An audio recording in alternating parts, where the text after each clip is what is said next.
Raina from Rockhampton sent me a lovely email saying, Richo, can you pass on some of your pro tips to cooking fish? Well, Raina, I've cooked a lot of fish and there's no better fish on this planet than Australian barramundi. One of the things I like to do with my fish when I've got the skin is to put some paper towel on it like this. You want to crisp up that skin, and to do that, you need to remove all of the moisture. So a paper towel is perfect for that. Another thing I like to do is just cut a couple of grooves in the top of it, and that will give it a really nice look. It's sort of a pro tip that us chefs like to do. Now, the other thing we've got to do with the barramundi is flavour it up. One of the things I like to use to flavour my barramundi is Dukkah. This is a great little spice mix that comes from Egypt. Lots of nuts, spices, sesame seed, and herbs as well. This one has got plenty of lemon in it as well, and almonds. And I just sprinkle a little bit on both sides of it. Now, we also need some salt. Plenty of salt on our fish because that's what helps to bring out the flavour. Salt on both sides of it, and make sure you turn it around so you cover it evenly.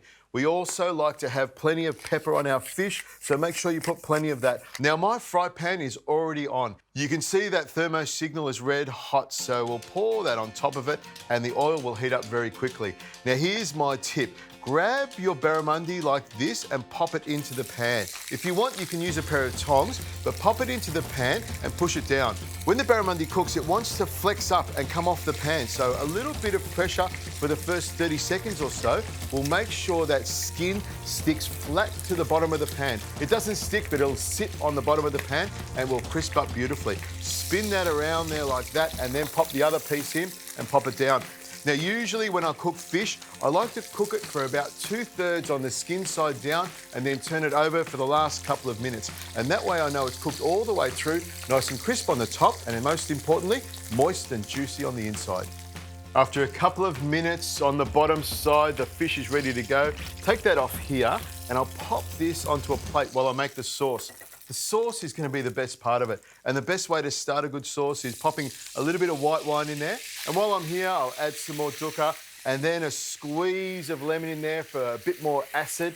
And then it's just a matter of adding some butter. Put a few blocks of butter in there, about 80 grams or so, and then stir it around like this. The butter dissolves into the sauce and emulsifies. That looks fantastic. So I've just got to add a few chives to that and stir those chives in. I'll grab a piece of barramundi and pop it onto the plate there. And then I've got some lovely herbs on the side here, some chives, some parsley and some dill. Pop that on the side there so it looks nice and pretty. A little lemon wedge on the side there. And then it's just a matter of pouring that delicious sauce over the top. Look at that. All I need to do now is have a little taste of it. Now it's time to cut into it. Oh, look at that. I love barramundi, so soft and delicious. The sauce is great and the Dukkah, that is perfection.